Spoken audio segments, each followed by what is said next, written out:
Sorry, Cherry White, pero kailangan namin gawin yun.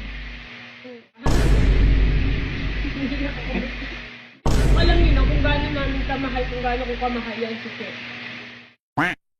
Eto guys, ang dami kong nababasa sa comment section about sa hindi daw kami magkakasama nila Cherry White sa Cebu. Wala daw kami sa vlog ni Cherry White. Na friendship over na kami nila Cherry White. Nagsimula kasi yung mga issue na nababasa ko sa comment section nung nag-Cebu kami nung mall tour ng Quick Tires. Nagsimula yan sa mga vlog ni Cherry White na sa swimming, sa falls, etc. sa beach, sa mga post nila na wala kami, hindi kami magkakasama. Ang dami nagko-comment na si Chaka White, si James White, bakit hindi nyo kasama? Mga nababasa ko. Tapos pag ako naman nagpo-post, nababasa ko, bakit hindi nyo kasama sila Cherry White, ganyan-ganyan, etc. May problema ba, gano'n? Kaya po kami hindi magkakasama sa Cebu kasi... Magkasama kami sa Cebu, magkakasama kami, pero hindi kami magkasama lang sa isang lugar. Pumunta kasi kami doon para sa work. Work din yung work namin ni Che yun. Che, nagpaalam naman siya na doon nga sila sa ibang hotel kasi magbabanding din sila ng family niya, ng mga kasama niya ng family. Ang pinaka-purpose kasi ng pagpunta namin sa Cebu is yung sa Quick Tire events. Kasi si Chaka White at saka si Cherry White is brand ambassador ng Quick Tires. Then ako na isama ako, cargo ako ng Quick Tires dahil sagot nila ako. That's why na hindi rin ako sumasama kay Cherry White doon. Nung time na yon kung saan sila nakastay. Pero during the event ng Quick Tires sa mall tour, magkakasama kami. May kanya-kanya rin po kaming lakad, na hindi naman po palagi kami yung magkakasama. Aalis si Cherry, pupunta siya kala JM, mag-vlog sila.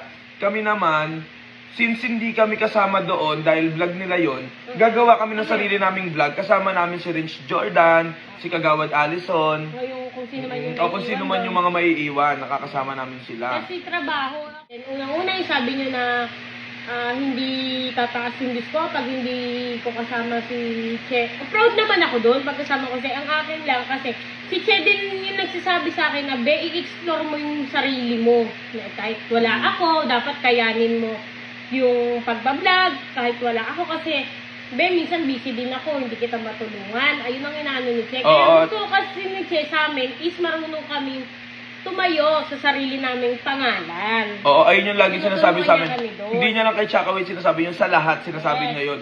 Na dapat pag nagbablog kami, sarili namin yung nakikita. Sarili namin yung nakikilala. Nagbumubuo kami ng sarili naming name, bumubuo kami ng sarili naming career, ganon, na hindi sa kanya nakadepende lang. Si Cherry, once na nagagawa namin yon and nagsasucceed naman yung vlog na hindi siya kasama, super happy yung tao na yon. Wala pong issue as in. Sa 11...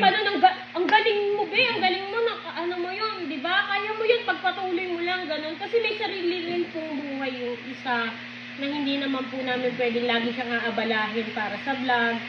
Kasi, ito may may nag-send pa yung post or my day ba ni Yas. Wala kaming alam doon. Una, tapos sabihin, umangat nang dahil sa iyo, kaya nakikilala or nakilala or nagkaroon. Hindi yung pwede yung sasabihin nyo na ako yun, malay ko ba kung sinong inaano na naman yun? Alam nyo naman pala issue yun. Hindi namin talaga alam yun. Hindi ko rin alam yun. At ilang years na kayo ni Cherry magkaibigan? Since birth. Diba? Since birth kasi best friend na kayo naman na.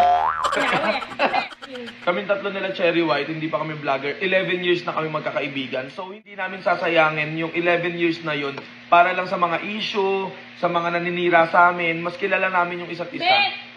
Guys, wala talaga kaming issue. Okay kaming lahat. May mga issue, may mga issue sila. Sa ating tatlo, wala. Kayo may mga issue sa amin, wala. May nabasa pa tayo din ng si Chaka ganyan, hindi makasama sa XD yan, kasi ganito, ganyan. Pwede kami sumama doon. Walang deal doon kung hindi kami sasama or hindi. Sumama kami, pwede. Hindi kami sumama, pwede. Dahil may mga lakad kami sarili-sarili namin talaga. Pinili lang namin kasi masaya yung bonding, kaya nila yung family. Di ba? Family nila yung yeah. daddy at baby. Ginawa lang namin tong vlog na to just to confirm and syempre para masagot yung mga issue nyo sa mga comments, sa mga GC nyo na may mga problema raw kami na nag-away-away kami, etc. nakakaloka. Wala kami problema, mahal na mahal namin yung isa't isa, dahil abangan nyo yung mga paparating naming vlogs, marami pa. Si Cherry nga Actually, magkakasama kami nila Cherry sa sang spa nung nakaraan.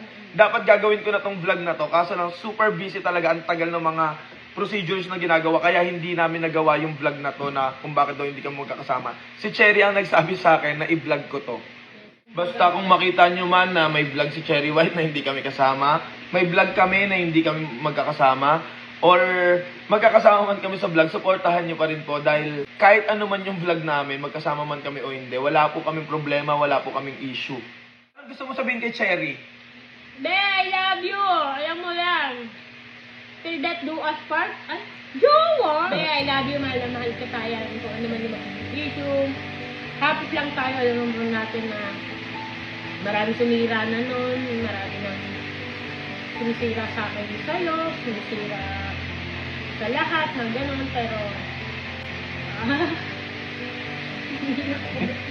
Go lang. hindi kasi kung alam niyo na kung gaano namin kamahal, kung gaano ko kamahal yan si Chen.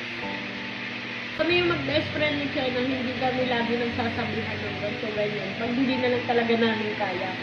Kasi kapag kami na yung dalawang nag-uusap, nagtatawanan lang talaga kami na hindi namin masabi kasi nga, ganyan-ganyan. Ganon kami. Sa tagal na namin, alam na namin yung ugali ng isa. Kaya ang sakit lang isipin na binibigyan nyo kami ng issue kahit wala naman. Alam mo yan, Cherry White, kung gaano kita kamahal, and syempre kung gaano ka namin pinoprotektahan bilang kaibigan mo. Kaya minsan napapasama talaga kami sa'yo. Pero I'm sorry, gagawin namin yon palagi. Pinoprotektahan ka lang namin. I love you!